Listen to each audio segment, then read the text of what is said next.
بسم اللہ الرحمن الرحیم۔ السلام علیکم۔ میرا نام امجد ندیم ہے اور میں ڈسیبلٹی رائٹ ایکٹیوسٹ ہوں۔ گلگت بلتستان میں معذور افراد کے فلاح و بہبود کے لیے کام کر رہا ہوں اور ex focal person to chief minister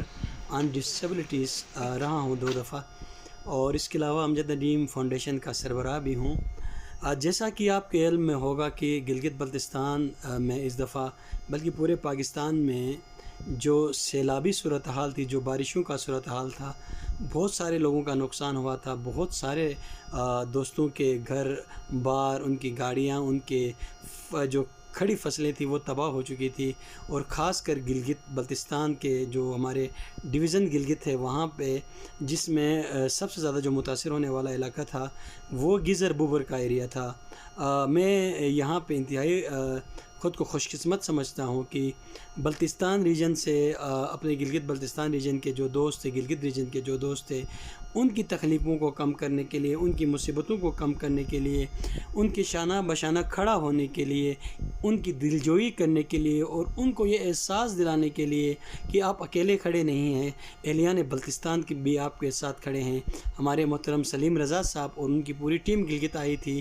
اور سلیم رضا فاؤنڈیشن کی طرف سے بہت بڑی مقدار میں جو ضرورت اشیاء کے سامان تھی، جو انتہائی ضرورت کے سامان تھی، پورا ایک مزدہ بھر کے ہمارے یہ دوست لے کے آئے تھے، اور یقین مانیے اس سے بھائی چارے کو گلگت بلتستان کے اندر جو ہم آہنگی ہے بھائی چارگی کی، اس فضا کو تقویت ملی ہے، اور بہت سارے لوگوں نے اس کام کو سراہا ہے، اور میں بطور سوشل ورکر اس کام کو بہت قدر کی نظر سے دیکھتا ہوں کہ سلیم ویلفیئر فاؤنڈیشن اور سلیم رضا صاحب یہاں آئے، ہم ساتھ گئے، گزر گئے، ان کے گھروں میں جا کے فاتحہ خوانی کی، اور ان لوگوں کا جو رسپانس تھا اس حوالے سے وہ اتنے خوش تھے کہ اس کردو سے ہمارے دوست یہاں ہماری دلجوئی کے لیے آئے ہیں۔ تو میں ایک دفعہ پھر گلگت بلتستان کی طرف سے، پاکستان کی طرف سے، میں اپنے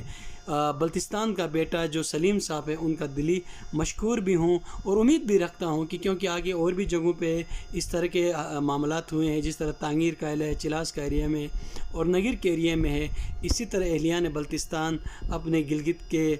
دوستوں کے ساتھ، اپنے دیامر کے دوستوں کے ساتھ شانہ بشانہ کھڑے رہیں گے۔ اللہ تعالی ہم سب کو آسانیاں تقسیم کرنے کی ہمت دے، حوصلہ دے۔ آپ کا بہت شکریہ۔